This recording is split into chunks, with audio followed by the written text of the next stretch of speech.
Hi. Discussion 2, Module 2 really piqued my interest, and so I have a lot to talk about with the readings, the chapter readings, the module readings, and the videos. So I'm going to go ahead and get started. For question 1, what does effective reading instruction for ELs look like in your content area or discipline? In my classroom, effective reading instruction for EL students specifically look like a lot of modeling, anchor charts in their notebooks, with descriptions and pictures that go along with what the anchor chart may be. So if it was sequencing, it would be first, second, next, again, all those transition words. But it would be a lot of anchor charts to describe and show what that means. Same for manipulatives for sequencing, so putting those things in order, whatever it may be, even in math as well. But specifically for reading, read aloud novels. Instead of asking those questions throughout the novel, the comprehension questions to see if anybody's tracking along, you could have, in my classroom, we have a beach ball with reading comprehension questions already on it, so that my group of EL students use when they have an open discussion with either myself or our co-teacher in the classroom in our small groups.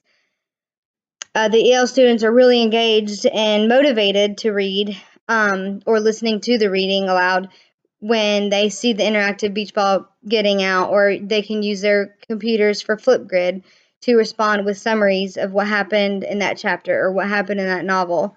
Because the students are able to take pictures of themselves at the end of the video and use emojis to dress it up, if you will. They get to there's different ways to interact with them and engage those EL students, but specifically in my classroom, we use manipulatives, anchor charts, modeling, and using read alouds with engaging activities at the end. For question 2, what are some advantages to writing both content and language objectives for students to see and hear? I think it's important when the teacher needs to explain or discuss, but also have learning targets for both reading and writing visible. They just need to be on the board, or it could be easily changed down on an anchor chart. But when students are able to relate back to the learning target or the objective to see what it is exactly they need to learn. So my students always go back to the board right where the agenda is, and they constantly look at what learning targets we're on. So we're on a block schedule, so they know if it's an even day, they look for the star with the reading and writing learning targets, or if it's math and it's an odd day, they look for the star next to that, so they specifically know which learning targets they're working towards. But also in our county, we break down the learning targets with the students so that they're able to learn the learning targets, and exactly because those words are so broad and so more complex, that we break it down together to make it more kid friendly, and that's what we use as our learning target. So that, yes, it has the standard on there, but we could break it down so they know exactly what each of the words mean. And having them engage with that conversation and discussion is important because it's their learning. And I also took notes about that when they do know the learning target or it's visible around, that the students are able to maybe discuss how demonstrating mastery of that learning target, what could be mastery, what could be accepted as mastery. Also, we have in our county, we have reading and math playlists, which have their learning targets on the top. So before they get started on their learning target, their playlist, the student has to write down 2 goals for those learning targets.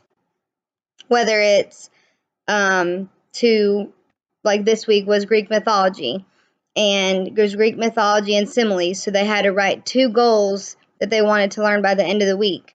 And at the end of the week, they reflect on their learning, whether they struggled, they need more practice, or they're ready to show mastery. And then we move them based on that, on their levels. So let me make sure I wrote everything that I wanted to talk about. Oh, and then last thing is our principals come in for Aspire checks. So every few weeks, he'll come in and he just picks out random students, 3, and he tries to pick out, a general ed and then a special ed student, just to see if they're both catching on to what they're supposed to be learning, but also to ask questions about our classroom. So ask about myself, and then they'll ask about the learning. And he specifically asked about the learning target. So whatever learning target we're on that week, he asked about that and how they would show mastery at the end of the unit with that learning target. And he also asked, well, how do you think this will apply in the real world? So he's using all of the 21st century skills to help our students. Although they're in 4th grade, they are very, very, they can articulate exactly what they're doing. And some have a little bit more trouble, but majority of them are able to discuss why. And I think that has to do with the personalized learning that we're in this year. So I'll go fast, but about the readings, I loved how the article Reading Motivation discussed the importance of teachers persuading their students to read and motivate. Because I think more and more over the past 5 years, technology has played a huge role in the decrease or the regression of reading. And we're trying to get that back on track because we've seen a huge regression of reading skills, reading phonics, and just being fluently reading. And I also, motivating your students to read is important. EL students may feel less acknowledged at first because they're coming into, a language they're not very familiar with. But as the competition or the engagement is developed, the EL students, I believe, will become more proficient and accurate with their reading and learning with those skills, like as they're learning the phonics skills or the decoding skills that comes with the engagement of the reading. Like I know in elementary schools we have AR celebrations, so it's not necessarily who reads the most and takes the best test. It's who is taking tests on their level, but also showing mastery of comprehension. So they're not just rushing through and passing by with a 70, but meeting their goal or setting a goal at the beginning of the year and meeting it and keep pushing themselves. So having that kind of motivation is important because it helps those EL students become more comfortable.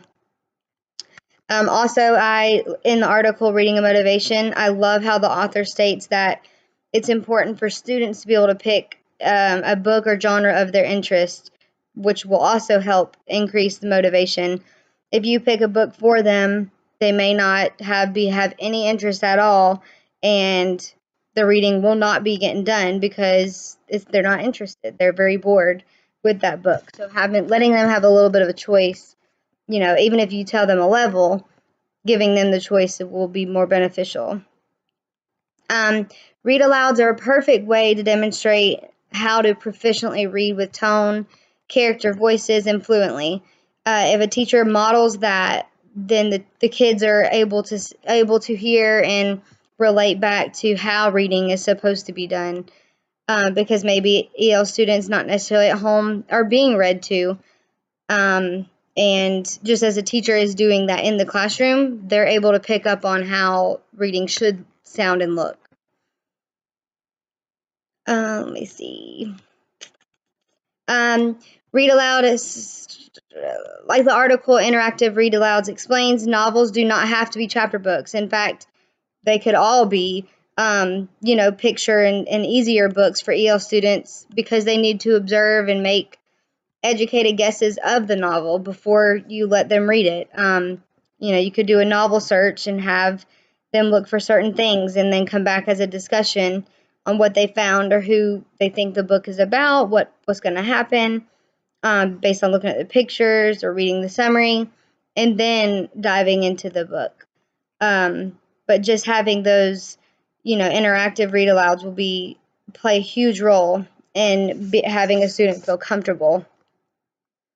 Last thing I wrote down was When learning targets or objectives are actively discussed in a student's education, they can become more familiar, but that also goes with the CEOP lesson plan model with the interactive lessons and manipulatives, because using those kid-friendly videos or adaptive software can all play a huge role in not only all students, but especially those EL students, because they're already unfamiliar with, the content or the vocabulary of our education, our English education. So letting them dive into it with a more kid-friendly aspect of it, and having those learning targets clearly established before can really help a student's education.